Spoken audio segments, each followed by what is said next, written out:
Yo everyone, I hope you're having a great day. In this video I'm going to be showing you how to make an R&B trap type beat in FL Studio. This is going to be the type of beat that maybe you hear Post Malone or Bryson or even Party Next Door rolling over. Even The Weeknd, probably, I think he jumps on R&B trap beats. Yeah, I haven't listened to The Weeknd in ages, to be honest. He used to be one of my favorite artists, but that is besides the point.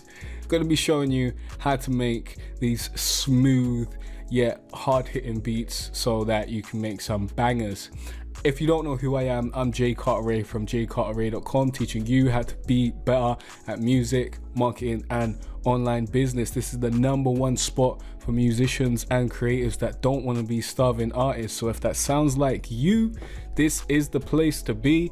You probably want to go ahead, subscribe, check out the rest of the videos I got here on the channel, because it will help you make a living from your art and become a digital art dealer like myself. But without further ado, let's get into it. Actually, before we start, if you want to get 10+ free loops for your beats so that you can make beats in less time, then go to jcartere.com/free loops, or go to my website and go up here. You can go to free stuff and you can find all the free stuff that I'm offering over there. Grab that. It will really help you out, and I believe I'll be putting out R&B FL Studio template as well as specific R&B loops at some point. Links will be in the description down below, hopefully. Let's get into the video. Now, I've brought up a track that I've already basically completed, because it's just easier to walk through a track that I've already done than create one from scratch. I will be doing that sort of stuff, but right about now I've got a bunch of great R&B beats that I just want to show you, and show you basically break down how I was able to make those. So where do I start when I'm going to make a beat? I always start with the chords, and here are the chords for this specific song. I'll bring the Omnisphere in here and we'll bring up the piano roll so you can see what's going on. So these are the chords, very simple chords. They're basically triads. This one is a 7th, I believe. Yeah, this one is a 7th, and we've got the bass notes down here, and then I've just basically cut some of the chords, added some rolling notes into the other chords, and this is what this sounds like.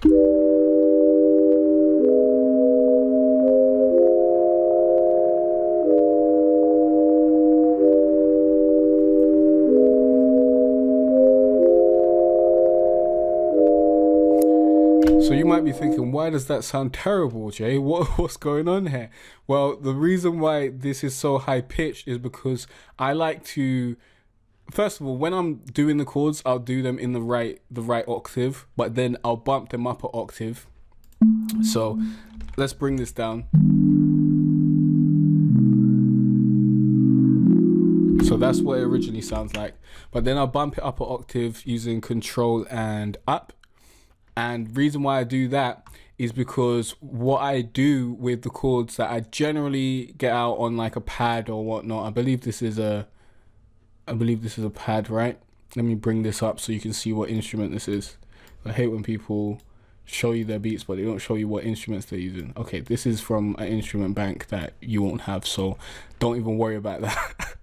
It's a pad from Omnisphere from an instrument bank. But basically what I do is I put this in the actual track, I'd highlight that, and then I press Control Alt and C, which will consolidate this into a WAV file. And then it's basically bouncing down to WAV. Some people use Edison and all that sort of stuff. That's long. Control Alt and C way quicker, but then if you get like clicks and stuff, you got to bring it into Edison anyway. So it depends on what you want to do and what your workflow is like. So then I'll bounce it out to a WAV file. And then what I like to do is pitch it down, because it gives me a nice fuller sound that I enjoy a whole lot more. Sometimes I'll normalize it and turn down the volume, but in this instance we did not. But this is what the pads actually sound like in the actual track.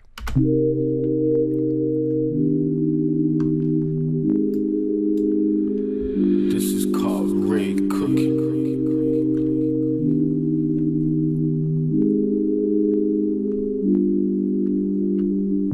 Okay, so it sounds very different Very different from how it sounds if I just had it on like the right octave from the actual Omnisphere thing. So it may be worth trying this out and seeing what kind of vibe you get from your sounds. I believe this really gets that smooth mid-tone that I like to go for in my beats, so I highly suggest you go for that as well. It's a really big thing. It will change your production a lot if you're not doing this already. So after that, we have the melody, which I believe is over here.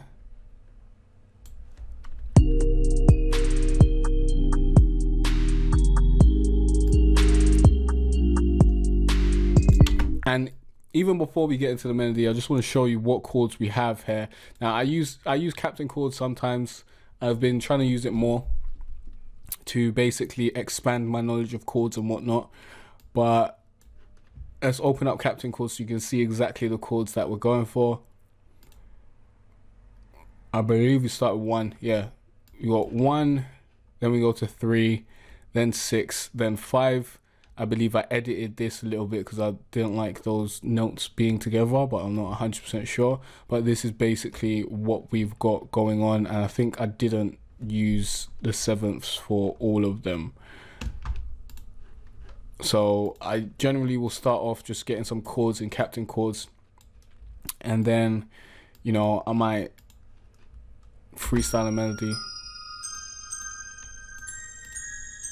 And then it's basically, I basically did the same thing here. So let me actually bring this down an octave so you can hear how it sounded when I was actually creating it.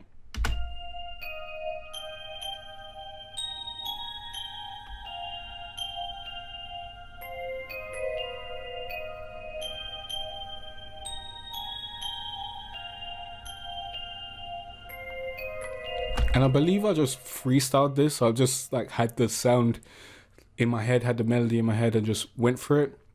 When I'm starting out a beat, I will start using I'll use FL keys to basically make the beat and to make the chords and to make the melody so that I can hear what it sounds like in FL keys, because it's just, when you're using piano or keyboard, it's easier for you to hear the different tones and for you to hear the different notes than if you was to bring out a pad or bring out any other sort of instrument. Like, it's just clearer, so you get to hear what's going on. So I like to use FL keys for that.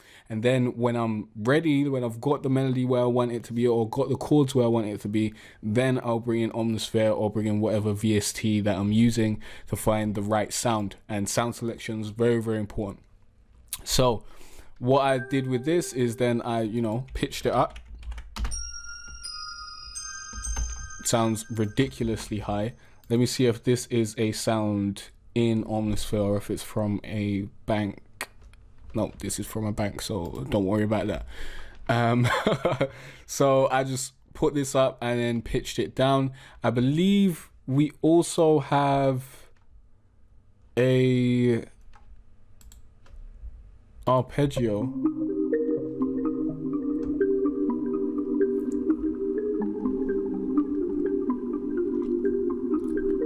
I don't know why this isn't in the actual thing here. But basically the arpeggio will just use the same chords as the main pads, and then I'll either, you know, leave the it depends on what ARP I'm using. Like I think I used the Division Bank from eTrue. That's a great bank with a lot of great arpeggios, arpeggiators or arps, whatever you want to call them. Or you can just go through Omnisphere and see if you can find one, or create your own. And sometimes I'll half time it, sometimes I won't. In this particular instance, I didn't half time it, but what I like to do, the Arpeggiator or Arpeggio, is just bring it in at certain points and just give it a little, just give the track a little bit of enhancement. So we got the Arpeggiator there, which I believe is from the eTrue Division Bank. And then it's just the drums. Like, we've got all the melody components done, then we just focus on the drums. Let's actually bring the thing here so you can basically see everything that's going on, apart from you know, I'll show you the difference. Basically, I've got the arpeggiator pitched down once, and then I've left it at its pitch to hit the second part of the chorus, which, let me just play this for you real quick so you can kind of hear the vibe.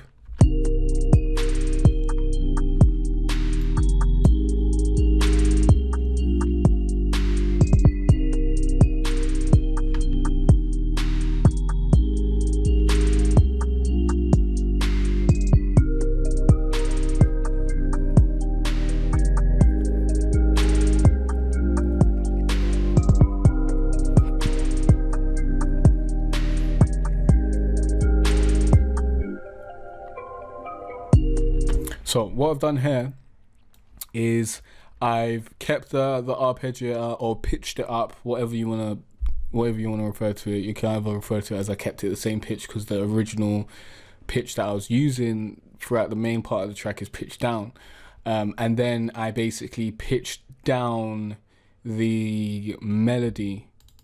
So I believe this is the melody pitched down. And then I exported the melody again, and I pitched up the arpeggiator and pitched the melody down again, so that it wouldn't clash with the arpeggiator. I need to stop saying the full word. Let me just say up. So it wouldn't clash with the up, basically. So we've got the main melody, I think it's lower. Yeah, so it's lower and the arpeggiator is higher, so it adds another element to the song, but it's basically the same elements. It just seems like there's more elements than they are. With these types of songs, you really want to keep things simplified. You don't want to add too much, because it's not necessary. The artist will be adding all their things on top, and you know, when you're actually mixing the song and you've got the vocals on there, then you can add more and take out things and mix it up a little bit. But when you're doing the beat, you want to keep it quite simple. So let's get into the drums. Let's start with the snare. Here's the snare. I believe I used the snare as a clap, so it's just on, you know, every half bar. Clap.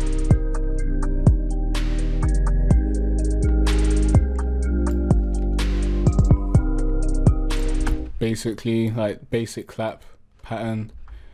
Then we got this snare, which I believe is the same thing. We just paired two snares together. I believe, is this the snare with the back end? Yeah, this is the snare with the reverb, basically, and this is the hard hitting snare. So when we bring them together, it sounds like a snare with reverb, basically, and it gives it just a bit more space, which is good for these sorts of tracks. And then we've got the hi-hats, which run like this.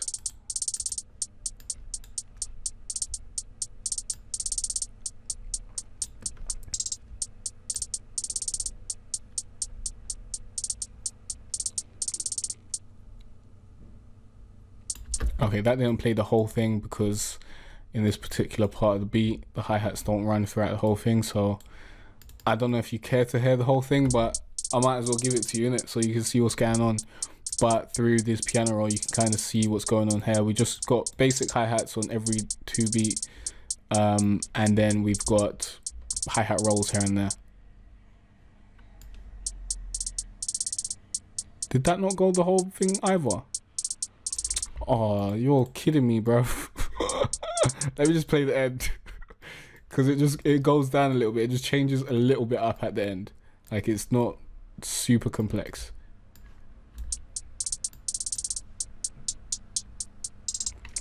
So here we've got, like, I've basically cut it here so that there's space, and it just gives it a little bit more bounce. So sometimes we don't have a hit every other thing, or I'll cut out the hits just to give it more space, depending on what I'm feeling and what I want to do. But a lot of this is just, you know, you just randomly fling stuff down and see where it works.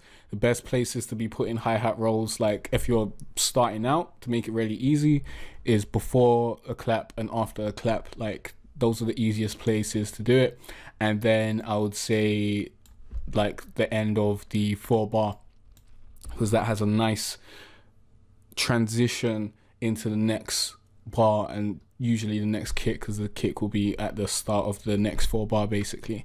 So that's usually a good place to be putting your hi-hats and your hi-hat rolls.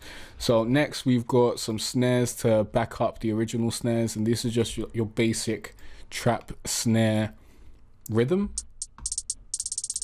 So let's unsolo this and let's basically solo everything except for the things that we've discussed so far.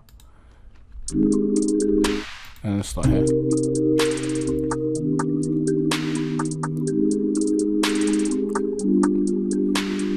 And this vibe can basically work on any beat, and it always sounds cool to me. You can overdo it, so I try not to do it too much. But it usually works pretty well. And then I've got this to like just, you know, add that bounce into the beat. So this is the rhythm that basically goes on throughout the whole track. So it's like, yeah, it's the exact same thing, both bars. So that's that. And then we got I don't think I added an open hat for this beat. Sometimes you want to add an open hat, but I did try to add an open hat to this beat and it wasn't necessary, so I just left it out. Next we've got this perk,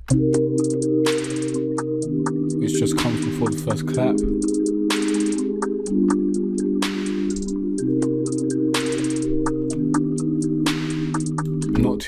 Not too much. Sometimes I tend to overdo the perks, but I'm trying to take it back, especially for these R&B type beats. You really don't want to be going too hard. And then we've got the 808, which the vibe of the 808 comes from the kick. I generally do the kicks first, so let's bring the kick in so we can hear that.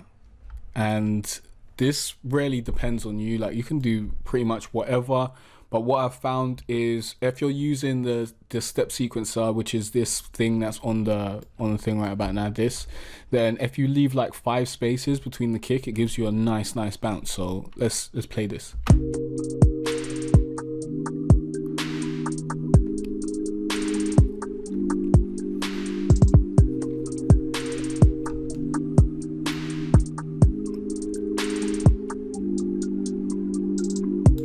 So that's pretty much simplified. There is a little bit more, but I don't think it's necessary to go into all that. You could just copy my kick pattern if you really wanted to.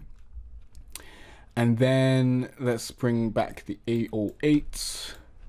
808s basically follow the kick and also follow the bass pattern of the chords with some minor variations depending on where I feel it's best to go.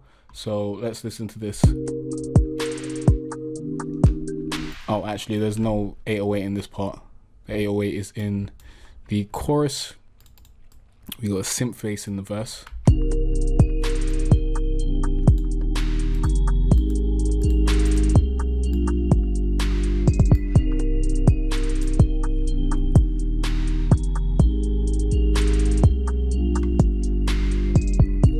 Basically follows the bass notes with some notes in between going to the next bass notes. So you just put a note between the note that you're at and the bass note that you're going to. Basically that's how I do that. There's no wild slides or anything like that, so it's pretty simple. And the synth bass is pretty much the same. It pretty much just follows the bass notes. It's not complicated at all, but I love synth basses. It makes everything just sound so smooth and just adds a great impact to the song, especially when you're doing like R&B type stuff. So let's play this for you.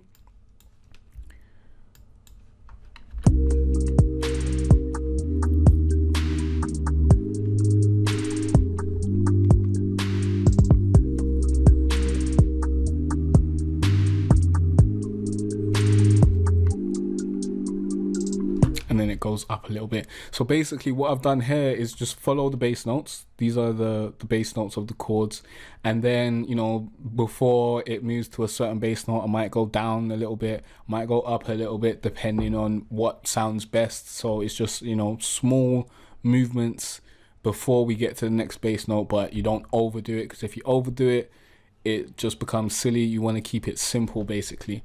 So we can talk a little bit about arrangement, how we've done this. I don't believe this is...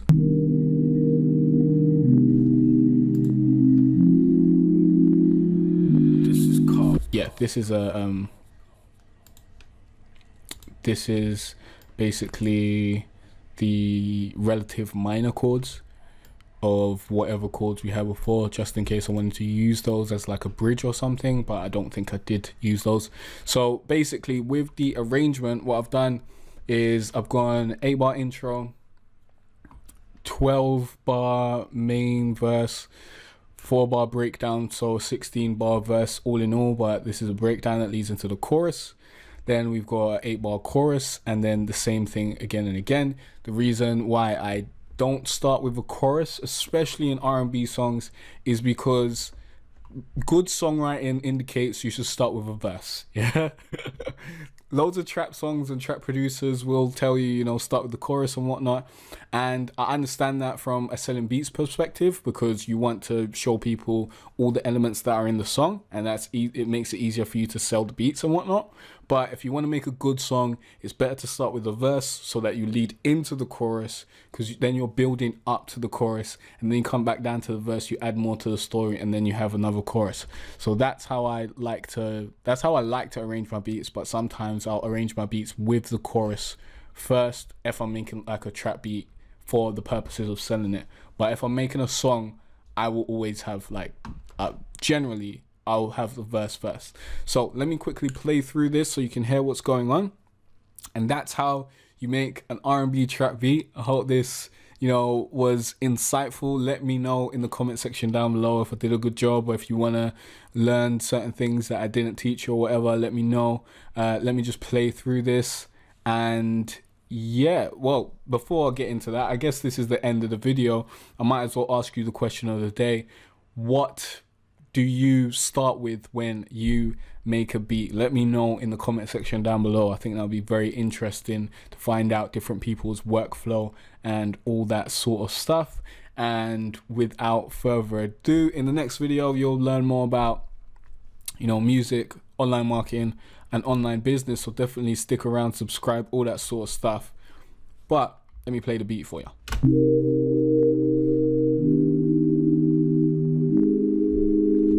Wait, before we do that, remember you can grab free loops. Links will be in the description down below to grab free loops and be able to use those in your next production, as well as my FL Studio template that basically comes with, you know, all my mixing and mastering stuff, because I didn't really walk through that today because I don't think it's necessary. If you want a video specifically on how to mix R&B beats, let me know in the comment section. And yeah, I think that's it. So let me play this and get out of here. This full beat will also be linked down in the description below. So if you want to buy it, you want to listen to it, link down below. And also want to let you know this beat is not yet mixed, so don't judge me on that. See you in the next one.